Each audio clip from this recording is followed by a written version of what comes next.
মানুষকে বুঝায় তোমরা বলো লা ইলাহা ইল্লাল্লাহ, আল্লাহ ছাড়া কোনো মাবুদ নাই, আল্লাহ ছাড়া কোনো মাবুদ নাই, কোনো ইলাহ নাই। কোন মূর্তি পূজা করা যাবে না, কোন গাছের পূজা করা যাবে না। যে আল্লাহ আসমান বানাইছেন, যে আল্লাহ জমিন বানাইছেন, যে আল্লাহ তোমাকে এত সুন্দর করে বানাইছেন, ওই আল্লাহর এক আল্লাহর ইবাদত করতে হবে, কোন মূর্তির ইবাদত করা চলবে না। সুবহানাল্লাহ। ও মুসলমান ভাইরা, কিতাবের ভিতরে আসে আল্লাহ নবীর যুগে নবী আমার তখনও কি হন নাই, নবুয়তি পান নাই। কি হয় নাই? তখনও নবুয়তি পান নাই। নবী দুনিয়ার বুকে আসে। ওই সময় হযরত আব্বাস ইবনে মিরদাস রাদিয়াল্লাহু আনহু পরে মুসলমান হয়েছে। আল্লাহর বান্দা ওই প্রতিদিন সকালবেলা এবং রাত্রে মূর্তির সামনে মাথা নত করে। কবিলে কবিলে কায়েক ভূত থা, কিসি কা সফা থা, কিসি কা মারওয়া থা। ও মুসলমান ভাইরা, বাড়ি বাড়ি মূর্তি ছিল, গোত্রে গোত্রে মূর্তি ছিল। তাই তো সমস্ত একদিন আল্লাহর বান্দা হযরত আব্বাস ইবনে মিরদাস রাদিয়াল্লাহু তাআলা আনহু মূর্তির সামনে মাথা নত করে কুর্নিশ করে প্রণাম করতেছিল। ও মুসলমান ভাইরা, আল্লাহর বান্দা আব্বাস আওয়াজ শুনতে পেলেন। ওই মূর্তির আওয়াজ, মূর্তির জবান দিয়ে আমার আল্লাহ রব্বুল আলামিন আরবি ভাষায় কতগুলো কবিতা আল্লাহ বের করে দেয়। জোরে কোন সুবহানাল্লাহ। মান লিল কুবাইলি মিন সুলাইমিন কুল্লিহা, মান লিল কুবাইলি সুলাইমিন কুল্লিহা আউদা জিমারুন ওয়া আশা আহলুল মসজিদি। জোরে কোন আল্লাহু আকবার। মূর্তির ভিতর থেকে আওয়াজ আসলো, কে কে তোমাদেরকে সুলাইম গোত্রকে কে সাহায্য করবে তোমরা শুনে রাখো। তোমরা তো বর্তমান মূর্তি পূজা করতেছো, তোমরা শুনে রাখো একজন আদর্শ মানুষের আবির্ভাব ঘটছে। এখন থেকে মসজিদের ভিতরে মানুষ এক আল্লাহর ইবাদত করবে, আর মূর্তির ইবাদত করা যাবে না। জোরে কোন সুবহানাল্লাহ।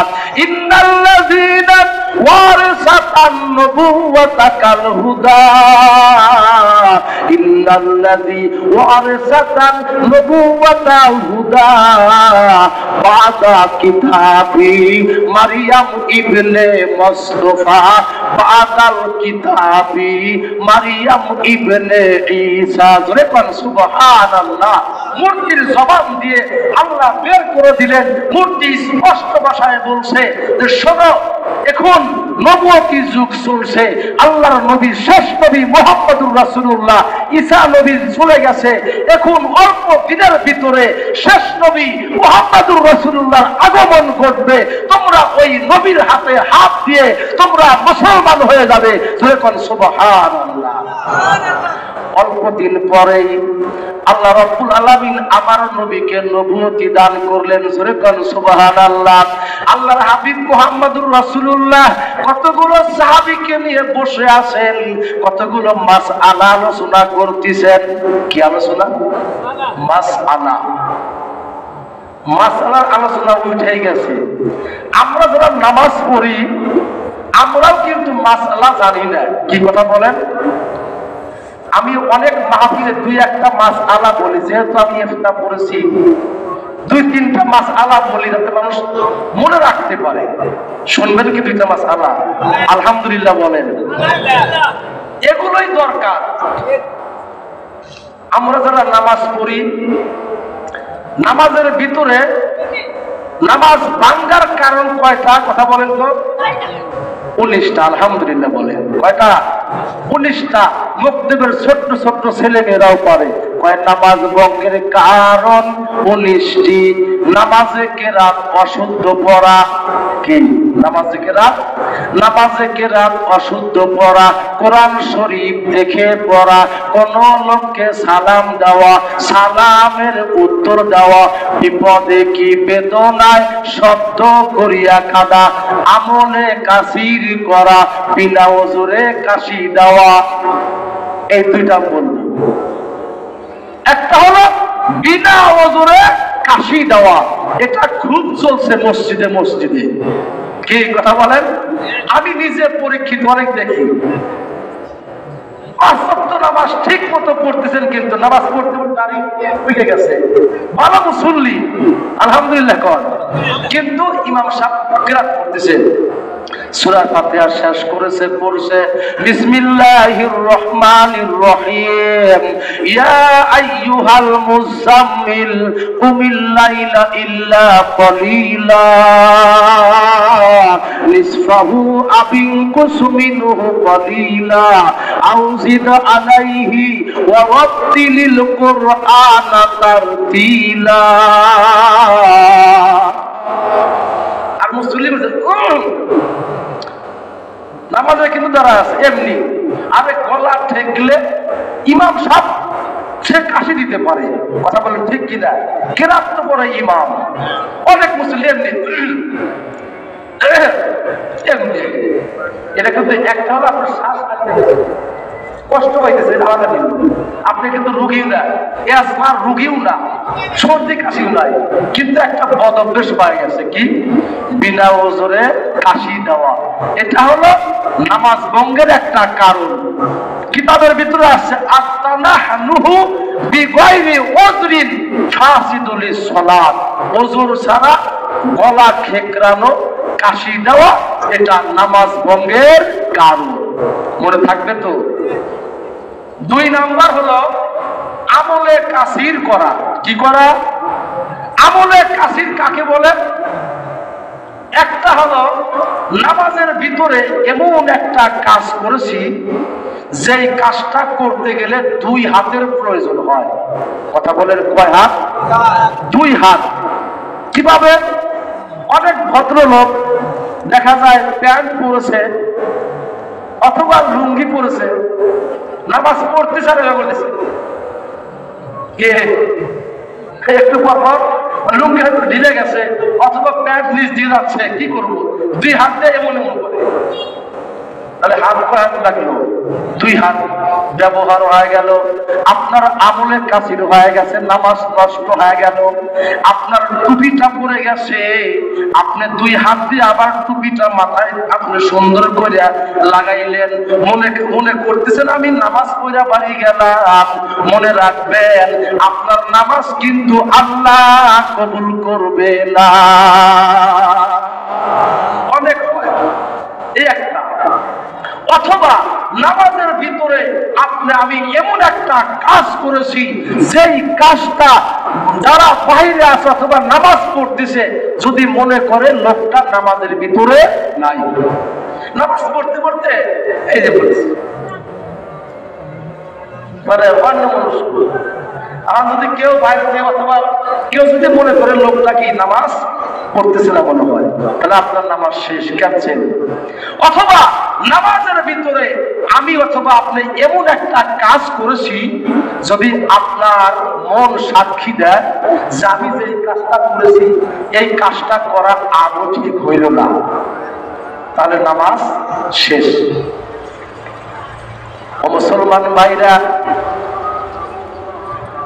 বলতেছিলাম ওই যে মূর্তি পূজার করা আল্লাহর নবী মুহাম্মদুর রাসূলুল্লাহকে নবুয়তি দান করার পর আল্লাহর নবী সাহাবায়ে কেরামকে নিয়ে মাসআলা আলোচনা করতেছিলেন।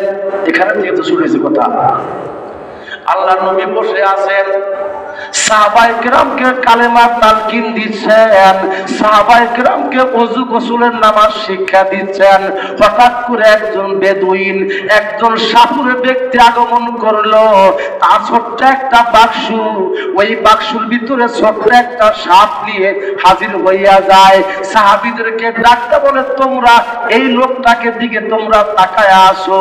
এই লোকটা কি বলে? কয়, ইনি হলেন আমাদের নবী, ইনি হলেন আল্লাহর পয়গম্বর মুহাম্মাদুর রাসূলুল্লাহ সাল্লাল্লাহু আলাইহি ওয়াসাল্লাম। লোকটা ডাকতে বলে যে ইনি কি নবী? কয়, হ্যাঁ আমরা তাকে নবী মেনেছি। ওই আল্লাহর বান্দা সাপুরে ডাকতে কয়, না না, আপনারা যদিও মুহাম্মদকে নবী হিসাবে মেনে নিয়েছেন, কিন্তু আমি ততক্ষণ পর্যন্ত মুহাম্মাদুর রাসূলুল্লাহকে নবী হিসাবে মানব না, যতক্ষণ পর্যন্ত আমার এই বাক্সের ভিতরে যেই সাপটা আছে, এই সাপটা যতক্ষণ পর্যন্ত সাক্ষী না দিবে, ততক্ষণ পর্যন্ত আমি নবী মানব না। দেখছেন কি ঘটনা? আল্লাহর নবী বসে আছেন, ডাক্তার বললে, বাবা তোমার সাপটা একটু বের করে আমার দিকে একটু সামনে নিয়ে আসো। ও মুসলমান ভাইরা, কিতাবের ভিতরে আসছে আল্লাহর হাবিব মুহাম্মদুর রাসূলুল্লাহ সাল্লাল্লাহু আলাইহি ওয়াসাল্লাম তাকায় আছে।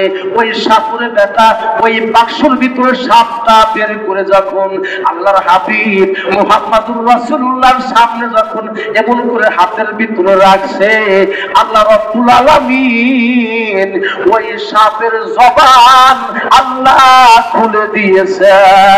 সাপটা ডাকতে বলেন, আসসালামু আলাইকা ইয়া রাসূলুল্লাহ। সূরা কোন আল্লাহু আকবার। মুসলমান ভাইরা, সাপকে আল্লাহ নবী ডাকতে বললেন, ইয়া আসওয়াদ। আসওয়াদ মানে সাপ। নবী যখন জবান দিয়ে বললেন ইয়া আসওয়াদ, সাপ ডাকতে বলে, লাব্বাইক ইয়া রাসূলুল্লাহ, ইন্নী আশহাদু আন্নাকা লা রাসূলুল্লাহ সাল্লাল্লাহু আলাইহি ওয়াসাল্লাম। সাপ ডিক্লার দিয়ে দিলেন, ও সাহাবীরা তোমরা শোনো, তোমরা তো মেনেছো। এবার সাপুরে ডাকতে কয়, হায় হায় রে, আমি আর কি জন্য ঈমান আদায় করব না? একটা বড় একটা সাপ যদি আমার নবীকে চিনল, আমি নবীকে চিনতে পারলাম না। সঙ্গে সঙ্গে ওই ইহুদি আল্লাহর হাবিব মুহাম্মদুর রাসূলুল্লাহর হাতে হাত দিয়ে কালেমা পড়ে ডাকতে কয়, ইয়া রাসূলুল্লাহ, ইয়া হাবিবাল্লাহ, হুজুর আপনি আমার জন্য দোয়া করবেন, আমি যেন ঈমানের উপর অটল অবিচল থাকতে পারি। ও মুসলমান ভাইরা, আমাকেও আপনাকেও আল্লাহর কাছে বেশি বেশি দোয়া করা লাগবে ঈমানের উপর অটল অবিচল থাকার জন্য। আল্লাহ রাব্বুল আলামিন সূরা হামিম সাজদার ভিতরে আল্লাহ বলেন, ইন্নাল্লাযীনা ক্বালু রাব্বুনাল্লাহ, আল্লাহু আকবার বলেন।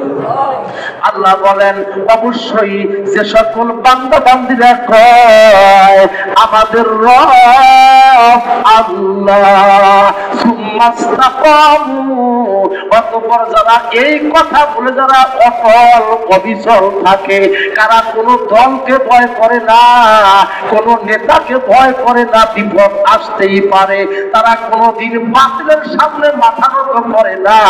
আল্লাহ বলেন, তাতানাজ্জালু আলাইহিমুল মালাইকা আল্লা তাখাফু ওয়ালা তাহজানু ওয়া আবশিরু বিল জান্নাতিল্লাতী কুনতুম তুআদুন।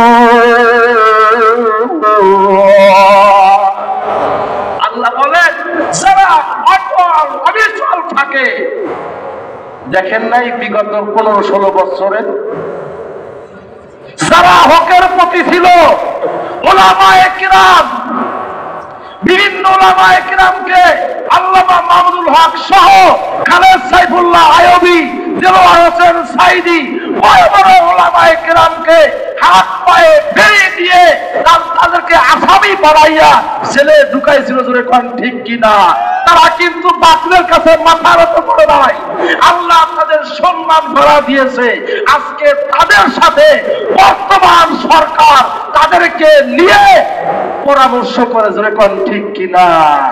এটাই বুঝতে হবে ক্ষমতার মালিক কে। আরো জোরে বলুন, ক্ষমতার মালিক কে?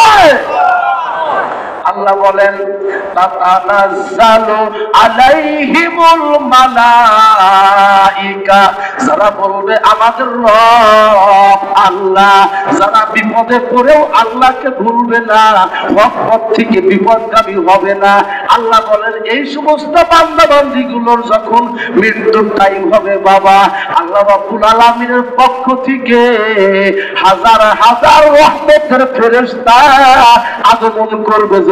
সুবহানাল্লাহ। মৃত্যু শয্যায় শায়িত থাকবেন, মৃত্যুর যন্ত্রণা আরম্ভ হয়ে যাবে। আপনার স্ত্রী, আপনার আদরের সন্তান, আপনার কন্যা বাবা বাবা করে কান্না শুরু করে দিবে। আপনার স্ত্রী কান্না আরম্ভ করে দিবে। আপনার সন্তান, আপনার কন্যা, আপনার বড় মেয়ে আপনার মুখের ভিতরে পানি দিবে। ওই সময় অনেক সময় আমরা দেখেছি অন্যদিকে তাকায় থাকে, পানি খাওয়ার মতো কোনো পরিস্থিতি থাকে না। হাফতে দরিয়া গারবানো শাম, হাফতে দরিয়া গারবানো শাম, তানা গারদাত জানে মা, সর্বতে দিদারে বায়াত, সর্বতে দিদারে বায়াত, আজনবে মাহবুবে মান। ও মুসলমান ভাইরা, ওই সময় অনেক সময় দেখি আপনার সন্তান যখন মুখে পানি দিতে চায়, কিন্তু অন্যদিকে অপলক নেত্রে তাকায় থাকবেন। বুঝতে পারবেন, মনে মনে আপনি চিন্তা করবেন কি জন্য ওই দিকে তাকায় আছে।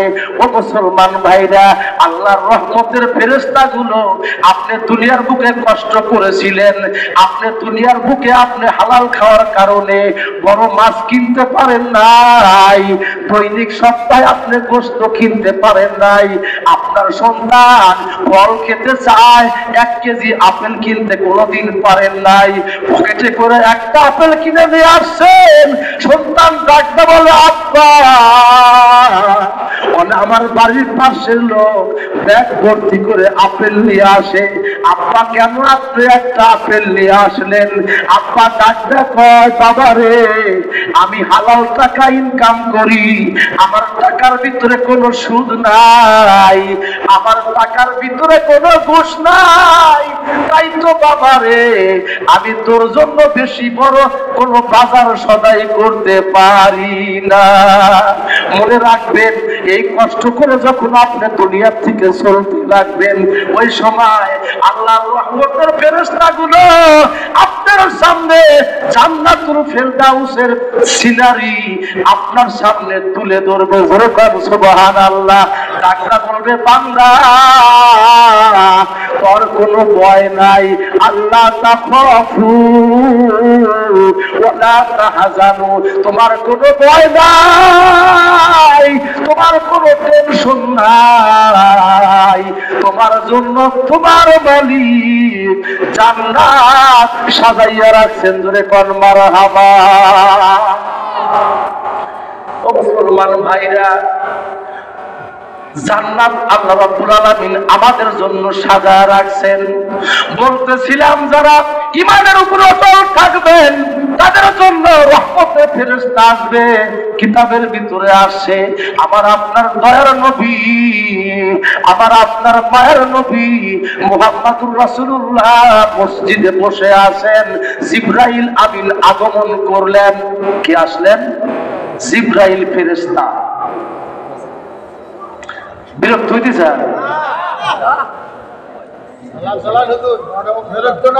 আলহামদুলিল্লাহ, আলহামদুলিল্লাহ, যতদূর সম্ভব আল্লাহ বলার তৌফিক দেয় আমি বলবো ইনশাআল্লাহ।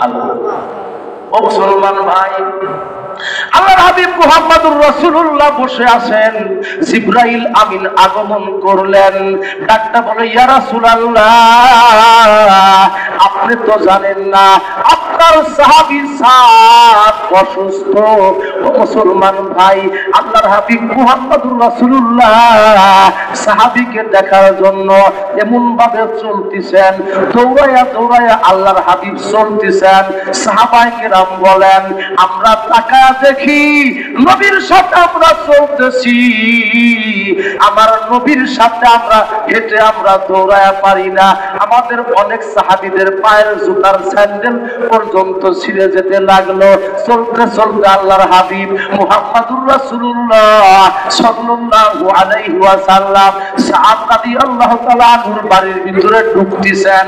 আল্লাহর হাবিব মুহাম্মদুর রাসূলুল্লাহ সাল্লাল্লাহু আলাইহি ওয়াসাল্লাম এই দুই হাত দিয়ে ফাড়ি দিয়ে সাদের ঘরের ভিতরে ঢুকলেন। জোরে কোন সুবহানাল্লাহ। ও মুসলমান ভাইরা, সাহাবায়ে কেরাম ডাকতে বলেন, ইয়া রাসূলুল্লাহ, ইয়া হাবিবাল্লাহ, হুজুর, আপনি যখন সাদের বাড়ির ভিতরে, আপনি যখন সাদের ঘরের ভিতরে ঢুকতেছিলেন, আপনি কি জন্য সরায়া দিচ্ছিলেন? আল্লাহর হাবিব মুহাম্মদুর রাসূলুল্লাহ ডাকতে কয়, ও আমার সাহাবীরা রে, আমি নবী যা দেখতে পাই তোমরা দেখতে পাও না। আল্লাহর হাবিব মুহাম্মদুর রাসূলুল্লাহ বলেন, আমি তাকা দেখলাম আসমান জমিন থেকে এত লক্ষ লক্ষ ফেরেশতা ওই সাদের বাড়ির ভিতরে ঘরের ভিতরে জমায়েত হইছে। আমি নবী কিভাবে সাদের কাছে যাব, তাই আমি সরায়া দিয়া আমি সাদের সামনে বসে গেলাম। আল্লাহর নবীর সাহাবী সাদ নবীর সাথেই ওখানে সাহিত্য আছে। আল্লাহর নবী কান্না আরম্ভ করে দিলেন। আমার প্রাণ প্রিয় সাহাবী সাদ দুনিয়া থেকে বিদায় নিয়ে গেল। সাহাবায়ে কেরামকে ডাকতে বলে, ও আমার সাহাবীরা রে, আমি আমার সাহাবী সাদকে ভালোবাসি। আমার সাদ দুনিয়া থেকে বিদায় নিল, আর দেরি করিও না, আমার সাদকে তোমরা গোসল দাও, এরপরে তোমরা কাফনের ব্যবস্থা করো। মুসলমান ভাইরা, সাদ রাদিয়াল্লাহু তাআলা আনহুকে গোসল দেওয়ার পর খাটের ভিতরে ওঠানোর পর সাদ রাদিয়াল্লাহু তাআলা আনহুকে সাহাবায়ে কেরাম নিয়ে যাচ্ছে। মুনাফিকরা দোকানের পাশে বসা ছিল। মুনাফিকরা ডাকতে বলে, দেখো ওই আল্লাহর নবীর সাহাবী সাদের লাশ নিয়ে যাচ্ছে। সাদের লাশটা অনেক হালকা হয়ে গেছে। আল্লাহর নবীর সাহাবী সাদ মুনাফিক ছিল। জোরে কর নাউযুবিল্লাহ। আল্লাহর নবী ডাকতে কয়, ও মুনাফিকরা তোরা শুনে রাখ, আমার সাহাবী সাদ মুনাফিক ছিল না রে, আমার সাদ একজন আল্লাহওয়ালা সাহাবী ছিল। আমার সাদের এই লাশের খাট লক্ষ লক্ষ কোটি কোটি ফেরেশতা বহন করছে। জোরে কোন সুবহানাল্লাহ। ও মুসলমান ভাইরা, আমি আপনি যখন দুনিয়া থেকে চলে যাইতে লাগবো, ঈমান নিয়ে যদি যাইতে পারি, দুনিয়া থেকে জান্নাত দেখতে দেখতে আমি আপনি পরপারে যেতে পারবো। জোরে কোন সুবহানাল্লাহ। ওই কবরে কি যাওয়া লাগবে? লাগবে না? হয়তো একদিন আগে, 1 ঘন্টা আগ পিছে, 1 বছর আগ পিছে, এই তো। কিন্তু আমরা কি এই চিন্তা ভাবনা করি? যদি এই চিন্তা ভাবনা করতাম, হায় হায় রে, তাহলে আমরা আমল আখলাক বাদই দিলাম, তাহলে আমরা দেশকে মহব্বত করতাম। ঠিক কিনা? দেশের মহব্বত আমাদের ভিতরে নাই, দেশাত্মবোধ আমাদের ভিতরে নাই। কত নেতা চলে গেল, কত মন্ত্রী চলে গেল ভাইজান। ও মুসলমান ভাইরা, দেশের মহব্বত থাকলে, কোন ব্যক্তির যদি কলিজার ভিতরে দেশের মহব্বত থাকে রে ভাই, ওই লোকটা কোনদিন বিদেশের বাড়িতে ঘর বিল্ডিং বানাইতে পারে না। কি পারে? পত্রিকায় দেখেছি কিছুদিন আগে, এই অর্থমন্ত্রী বিদেশে 300টা বাড়ি। সুবহানাল্লাহ কোন আশ্চর্য। এজন্য কি সুবহানাল্লাহ বলতেছি, খুব আফসোস। যদি দেশে বানাইতো তাও তো একটা ফ্ল্যাটে যদি 10 জন করে মানুষ খাটতো, গরিব মানুষ, আমার দেশের মানুষের উপকার হইতো। যখন ঠিক কিনা এই জন্য আল্লাহ এমন ভাবে ধরছিল। বর্তমানে যারা আমরা রাজনীতি করতেছি, যারা বিভিন্ন দলের রাজনীতি, আমাদের জন্য এটা শিক্ষা। কি কথা বলেন? শিক্ষা মনে রাখতে হবে। কি হইল? ওই যে একটা কথা আছে যে যে যা নিন্দে সে তা ফেন্দে, যে যা নিন্দে সে তা ফেন্দে। 96 সালে তাসলিমা নাসরিন, এই বদমাইশ মহিলা, সে বলেছিল আল্লাহ আমাদেরকে ঠকাইছে। নাউজুবিল্লাহ। কারণ ওই যে ভাগ ফারায়েজ, একজন পুরুষ পাবে ডবল সম্পদ বাবার, আর মেয়ে পাবে সিঙ্গল। মহিলাদেরকে আল্লাহ ঠকাইছে, কোরআন ঠকাইছে। জোরে কোন নাউজুবিল্লাহ। আর কয় বোরকা পরা নাকি এটা ঘুমের ভিতরে থাকা নারীকে, নারীর অধিকার হরণ করা। জোরে কোন নাউজুবিল্লাহ। আল্লাহ এমন ভাবে ধরেছে, তোমার সুমাগরুরে আজ হেলমে খোদা, তোমার সুমাগরুরে আজ হেলমে খোদা, দের গিরান সত্য গিরান মর তোরা। আল্লাহ ধরেন না। আল্লাহ যেদিন আমাকে ধরবেন আমি কিন্তু শুনতে পারবো না। লাস্টে কি হইল? ওই যে বোরকা পইরাই বাংলাদেশ থেকে এই যে পাড়ি জমাইছে, ভারত যায়, মালয়েশিয়া যায়, আবার মাঝে মধ্যে মিস কল দেয় দেশে ঢোকার জন্য, কিন্তু কোনো পারমিশন পায় না। এই পাওয়ার আল্লাহ প্রদত্ত পাওয়ার আল্লাহ দিয়েছে। আমার দেশের ছেলেরা কি করেছিল, প্রধানমন্ত্রী, সাবেক প্রধানমন্ত্রী, দেখ কত আন্দোলন হলো, কিছুই না। দেখেন এই মুহূর্তের ভিতরে হইল পদত্যাগ। আর আল্লাহ কয় না পদত্যাগ না, দেশ ত্যাগ। মুসলিম রাগ করতেছেন, রাজনীতি করতেছে, এগুলা না করলে আল্লাহ জিপে একেবারে এটা দিব। দেশের কথা বলতেছি, কাউকে ইন্ডিকেট করে বলছি না। মুসলমান ভাইরা, বলতেছিলাম আমাদের ভিতরে যদি আল্লাহর ভয় থাকতো আমরা অন্যায় করতে পারতাম না, দেশের বিরুদ্ধে আমরা ষড়যন্ত্র করতে পারতাম না, আমরা আমার ভাইয়ের মাথায় বাড়ি দিতাম না, বাবার সম্পদ আর এক ভাইকে ফাঁকি দিয়ে লিখে নিতাম না। আছে নাকি এদিকে?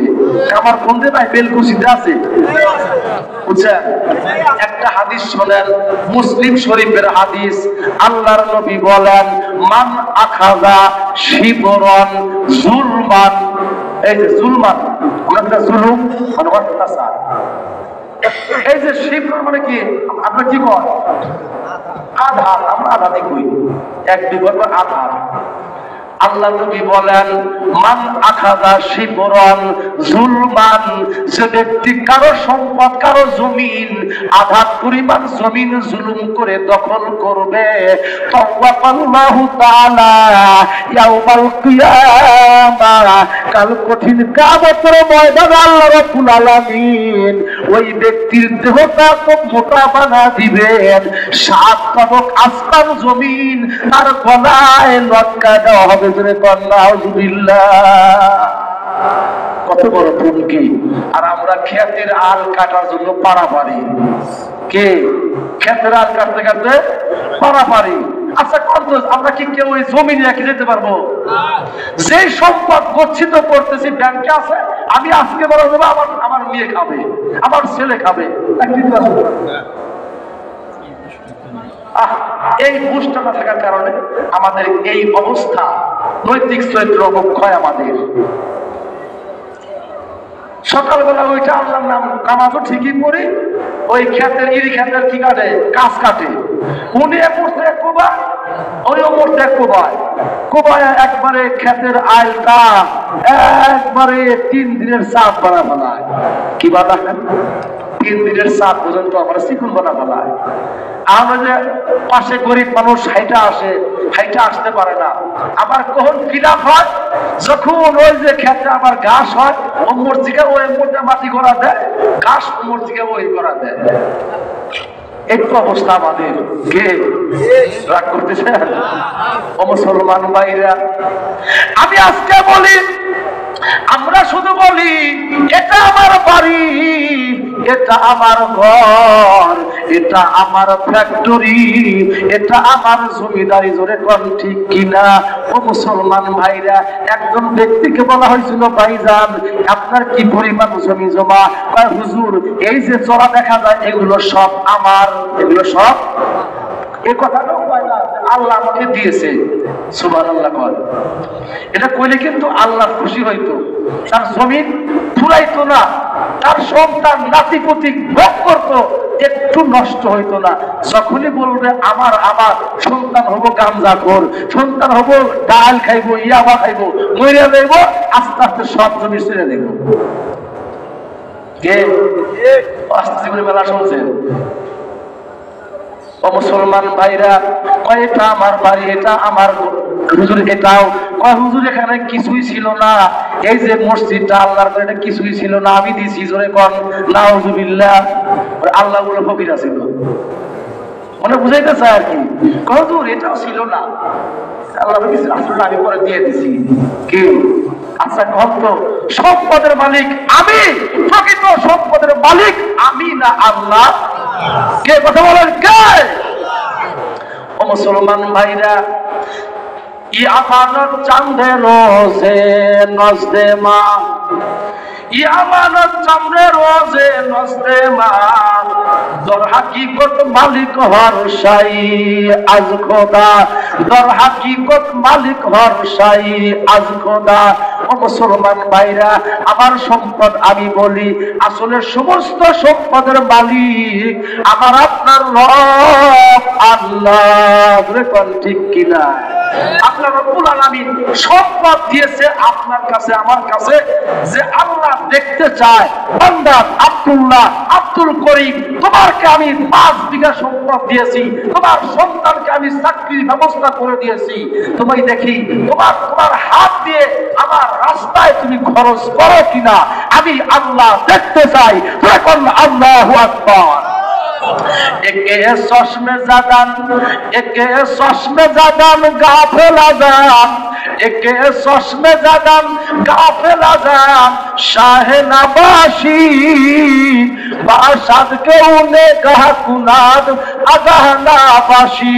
ও মুসলমান ভাইরা, আমরা যখন কোনো কথা বলি, কোনো কাজ করি, ওই সময় আমার আপনার মালিক আল্লাহ কুদরতি নজর দিয়ে তাকায়। আল্লাহ টাকা থাকে, দেখি বান্দা ওইটা আমি টাকা দিছি, সম্পদ দিছি, খরচ করে কিনা আমার জন্য। মুসলমান ভাইরা, এখানে আমাদের কার কার আব্বা নাই? একটু 2টি হাত তুলে দেখাই তো, যাদের আব্বা নাই। আল্লাহ তুমি আমাদের আব্বার কবর গুলো জান্নাতের বাগান বানিয়ে দাও, আমিন বলেন। কার কার মা নাই? একটু হাত তুলে দাও। আল্লাহ মাদেরকেও মাফ করে দাও। কারো কি সন্তান মারা গেছে এমন কেউ আছেন? আল্লাহু আকবার। আল্লাহ ওই সন্তানগুলোকে হাসরের মাঠে বাবার সাথে একসাথে জান্নাতে পৌঁছায় দিও, আমিন বলেন।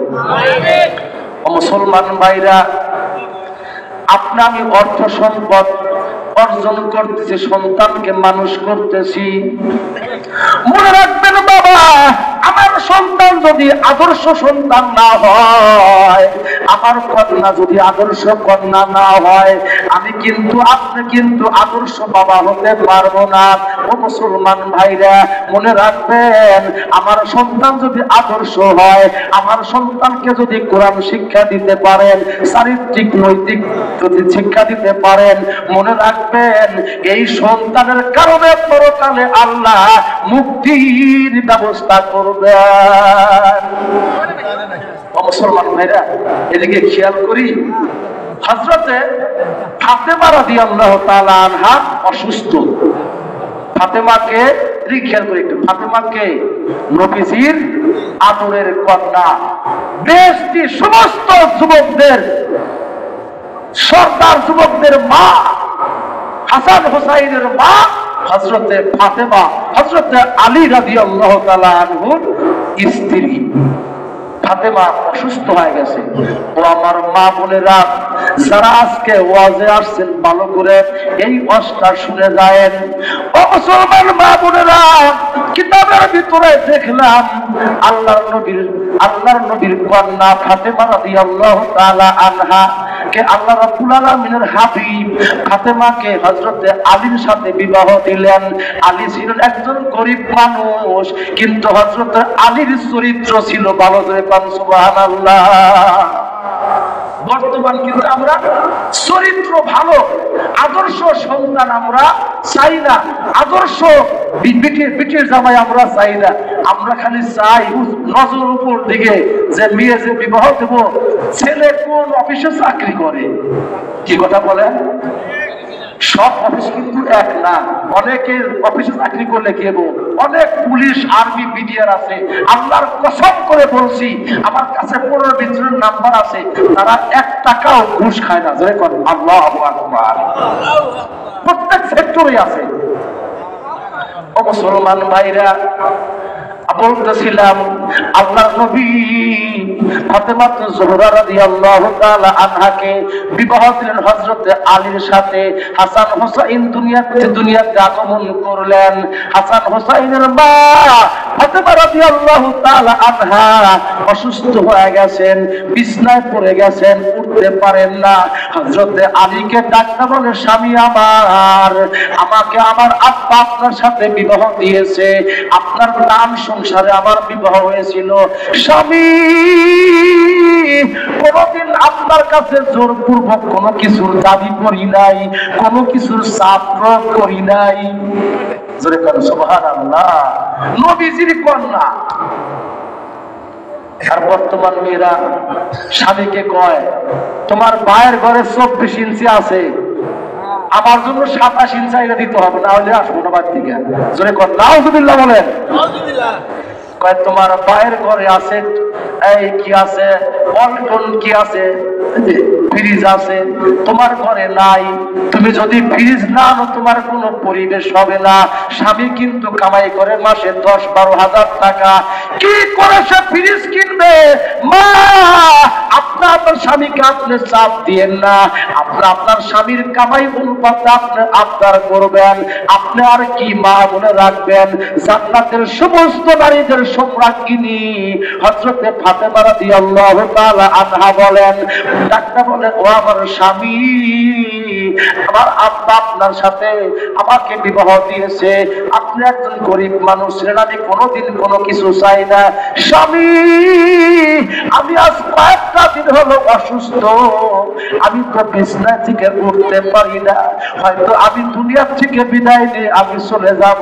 স্বামী আমার, আমি কোনোদিন আপনার কাছে কোনো কিছুর আবদার করি নাই, আজকে একটা জিনিসের আবদার করতে চাই, একটু মন খারাপ করবেন না। হযরতে আলী রাদিয়াল্লাহু তাআলা আনহু 2 চোখ দিয়ে পানি ঝরঝর করে ছেড়ে দিয়ে ডাকতে বলে, ফাতেমা, তুমি বলো, আমি তোমার আবদার পুরা করব। ফাতেমা রাদিয়াল্লাহু তাআলা আনহা ডাকতে বলে, স্বামী আমার, আমার মনে বড় শখ, আমার মনে চায় আমি একটু আনার ফল খাবো। জোরে কর সুবহানাল্লাহ। কি খাবে? বেদানা। কি বেদানা খাবে। হযরত আলী রাদিয়াল্লাহু তাআলা আনহু বলে, ঠিক আছে থাকো তুমি, আমি বাজারে যাই। হযরত আলী রাদিয়াল্লাহু তাআলা আনহুর পকেটে কয়েকটা দিরহাম ছিল, 1 কেজি আছে কিন্তু বেদানা কিনতে পারে নাই। আল্লাহর নবীর সাহাবী ফাতেমা রাদিয়াল্লাহু তাআলা আনহার স্বামী হাসান হুসাইন রাদিয়াল্লাহু তাআলা আনহুর বাবা হযরত আলী বাজার থেকে একটা বেদানা কিনে পকেটে করে নিয়ে আসতেছেন। আল্লাহ রাব্বুল আলামিন পরীক্ষা করলেন। জোরে কোন সুবহানাল্লাহ। দেখেন তারা এমনি দুনিয়া থাকতে জান্নাতের সার্টিফিকেট এমনি পান নাই, আল্লাহ পরীক্ষা করলেন। হযরত আলী রাদিয়াল্লাহু তাআলা আনহু একটা বেদানা হাতে করে নিয়ে অথবা পকেটে করে নিয়ে আসতেছিলেন। আল্লাহ রাব্বুল আলামিন জিবরাইল আমিনকে পাঠা দিলেন, যাও জিবরাইল। জিবরাইল আমিন মানব রূপে মানুষের দেশে রাস্তায় বসে আছে, উঠতে পারে না। একজন ভিক্ষুকের রূপ ধারণ করে হযরত আলীর সামনে বসে ডাকতে বলে, ভাই আলী আপনি কেমন আছেন? হযরত আলী রাদিয়াল্লাহু তাআলা আনহু ডাকতে কয়, ভাইজান আমার আল্লাহ আমাকে সুখে রাখছেন, তবে আমার প্রাণপ্রিয় স্ত্রী হযরত ফাতেমা অসুস্থ। হযরত আলীকে ডাকতে বলে, ভাই আলী আমি তোমার কাছে একটু জিনিস চাই, ভাই তোমার পকেটে কি একটু জানতে চাই। হযরত আলী রাদিয়াল্লাহু তাআলা আনহু ডাকতে বলে, ও ভিক্ষুক ভাই আমার পকেটে একটা মাত্র বেদানা, একটা মাত্র আনার ফল বেদানা আছে। এই বেদানা নিয়ে আমি আমার স্বামী, আমি আমার স্ত্রী ফাতেমাকে খাওয়াইতে চাই। ফাতেমা চরম অসুস্থ, বিছনায় পড়ে গেছে। ও মুসলমান ভাইরা, হযরত আলী রাদিয়াল্লাহু তাআলা আনহুকে ডাক কয়, ভাই আলী, ও নবীর জামাতা হযরত আলী, আমি একজন অসুস্থ ভিক্ষুক, আমার মনে হয় তোমার পকেটে যেই আনার যেই বেদনাটা আছে ওইটা যদি ভাঙ্গা অর্ধেক তুমি আমাকে খাওয়াইতা, আমার আল্লাহ আমাকে সুস্থ করে দিত। জোরে কোন মারহাবা। দেখছেন কত বড় পরীক্ষা। কোনদিন স্ত্রী চায় নাই, আজকে চাইছে। এই এক ঘটনা। হযরত আলী কি করলেন? হযরত আলী কোরআনের আয়াতের কথা মনে পড়লো, ওয়া আম্মাসাইলা ফালা তামহার। জোরে কোন আল্লাহু আকবার। হযরত আলী কোরআনের দিকে তাকায়া বিসমিল্লাহ বলে যখন ওই বেদানা ফলটা যখন ভেঙে দুই টুকরা করলেন, এক টুকরা ভিক্ষুকের হাতের মধ্যে দিলেন। ভিক্ষুক বেচারা বিসমিল্লাহ বলে বেদানা অর্ধেক খাওয়ার পর বসা ছিল। ভিক্ষুক আস্তে আস্তে দাঁড়াইয়া যায়। জোরে কোন মারহাবা। ডাক্তার বলে, ভাই আলী বুঝতে পারলাম না আপনার এই বরকতি হাতের এক টুকরা আনার ফল বেদানা খাওয়ার কারণে আমার আল্লাহ আমার শরীর অর্ধেকটা সুস্থ করে দিয়েছেন। ভাই আলী রে, আমি তোমার কাছে আবদার করি আর বাকি অর্ধেক আনার যদি তুমি আমাকে দিতে পারো, আমার মনে দৃঢ় বিশ্বাস আমার আল্লাহ আমাকে পরিপূর্ণ সুস্থতা দান করবে। হযরত আলী কি করলেন? বিসমিল্লাহ বলে বাকি অর্ধেকও দিয়া দিলেন। এখন বাড়ি যাওয়ার পালা। কোথায় যাওয়ার পালা? বাড়িতে যাওয়ার পালা। আর কি করবে?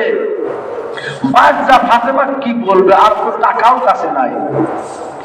আল্লাহর নবীর সাহাবী হযরত আলী রাদিয়াল্লাহু তাআলা আনহু চলতেছেন বাড়ির দিকে। জবানে আল্লাহর নাম, আল্লাহ আল্লাহ মিকুনাদ লাইল নাহার, আল্লাহ আল্লাহ মিকুনাদ লাইল নাহার, আল্লাহ আল্লাহ মিকুনাদ শামস কমার, আল্লাহ আল্লাহ মিকুনাদ ইনসান হাদার। যারা আল্লাহর ওলি হয়, যাদের সিনার ভিতরে আল্লাহর ভয় হয়ে যায়, ওই মানুষগুলো যখন রাস্তায় চলে, যখন বাজার থেকে বাড়ির দিকে রওনা দেয়, ওই মানুষগুলো দিলে দিলে আল্লাহকে স্মরণ করে। জোরে কোন ঠিক কিনা? হযরত আলী রাদিয়াল্লাহু তাআলা চলতেছেন বাড়ির দিকে, কি বলবে মনে মনে সে সিদ্ধান্ত নিচ্ছে।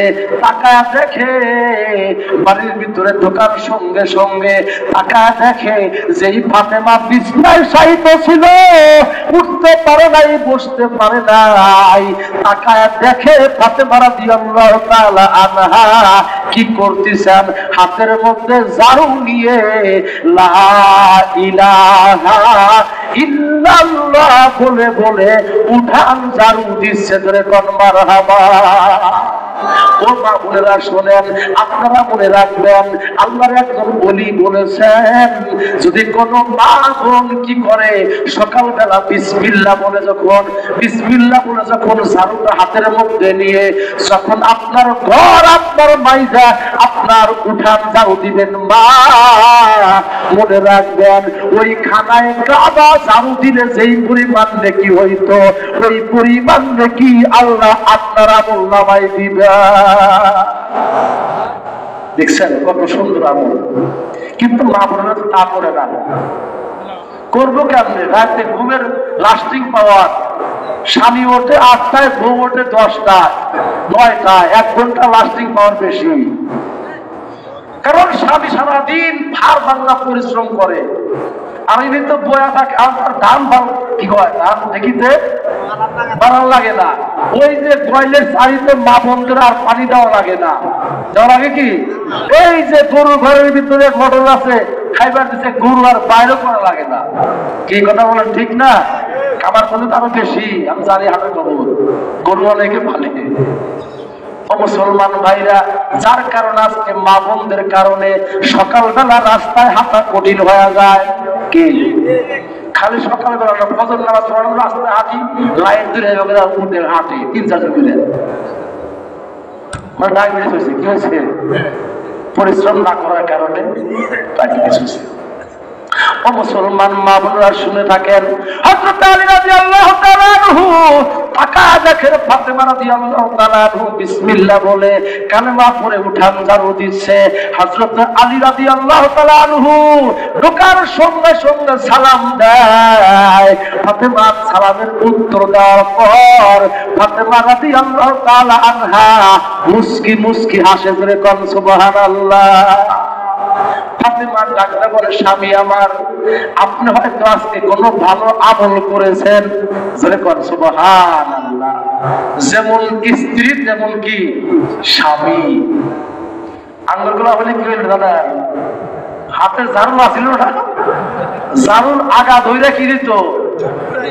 পিঠ মেরে দিত। দান করার জায়গা পাও না, না আমার পেটে খাবার নাই, তুমি আবার ফকির দিয়েছো। যার কারণে তাদের ঘরে খাবার ছিল না, কিন্তু জান্নাতি পরিবেশ ছিল, ধরে কোন ঠিক কিনা? আগের যুগে সংসারে বরকত ছিল, স্বামী স্ত্রীর ভিতর মিল মোহাম্মত ছিল।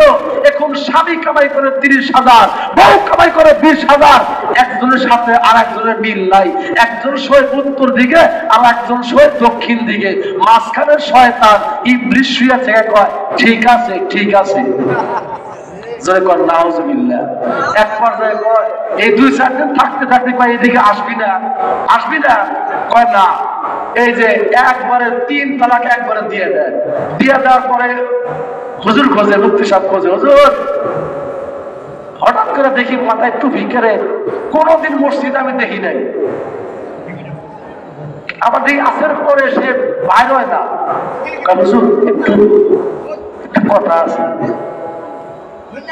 কি করে আমি আমার বউকে একবারে 3 তালাক দিছি। তুই বিয়ে করলি কবে, আবার তালাক দিলি কবে? 3 মাস হয়েছে। রাগ করে আর জায়গা পাও না। রাগ করে বিষ খেলে মানুষ কি বাঁচবো না মরবো? কথা বলেন। রাগ করে 3 তালাক দেওয়ার হাইসা এসে দাও। আর যদি স্ত্রীকে চুমা দেওয়া, যদি কেউ 3 তালাক দিলাম ধরে দাও, 3 তালাক হয়ে দিন। দেওয়ার পরে ওই যে যৌতুক আছে 5 লক্ষ টাকা, কয় লক্ষ? কথা বলেন। 5 লক্ষ টাকা, 10 লক্ষ টাকা। পুলিশ ভাইরা 18 লাখ টাকা দেওয়া চাকরি নিছে। বাবার হলো 7 লাখ। আর শ্বশুরের হলো 8 লাখ, এমন করে চাকরি নিছে। এখন বউকে তো 3 কথা দিয়া হালাইছে, বউ তালাক দেওয়ার পরে আবার ছাওয়ার কম হয়েছে, কি হয়েছে? আর মুশকিল ফতুয়া নিয়ে যায়, হুজুর এখন না কাম হইব না, এই করা লাগবো। তখন আর কোন হুজুরের কাছে যায় না, যায় ও মুন্সির কাছে যায়। এক ধরনের লেবাসদারি আলেম আছে, বুঝছেন? গেলেই কি ভাই কম, কারণ আগে তো শুনছে কি ঘটনা যে 3 তালাক দিয়েছে, বউ তো আর থাকবো না। আমি অবস্থায় আমার 16 লাখ টাকাও দেওয়া লাগলো, 8 লাখ, 2-3টা পোলাও হয়েছে, আর কি করবো? বিবাহ করাও তো কঠিন। চুপচাপ থেকে ওই মুন্সির কাছে কি কইছিলাম কম বলে, এটা কইছিলাম কথা ঘুরাইয়া এই যে কাম বাহিরে নিল। তওবা করো, আস্তাগফিরুল্লাহ, আস্তাগফিরুল্লাহ, আস্তাগফিরুল্লাহ করে তওবা করতে যদি আর বাইতে যায়, যতগুলো সন্তান জন্ম নেবে সব সন্তান হবে হারামজাদা। ধরে কর নাউজুবিল্লাহ। খালি কয় হুজুর আমার সন্তান কথা বলে না, শুনবো কেমনে? তুমি তো আল্লাহর কথা শুনবে না। ও মুসলমান, কথা বেশি হয়ে যাচ্ছে। বলতেছিলাম হযরতে আলী কয়, স্বামী আমার আপনি কি আমল করেছেন একটু বলেন, আমার মনে সাক্ষী দেয়। হযরতে আলী ডাক্তার কয়, ফাতেমা আমি এই বেদানা আনার সময় রাস্তায় একজন ভিক্ষুক এই কথা বলার কারণে আমি অর্ধেক দান করে দিলাম।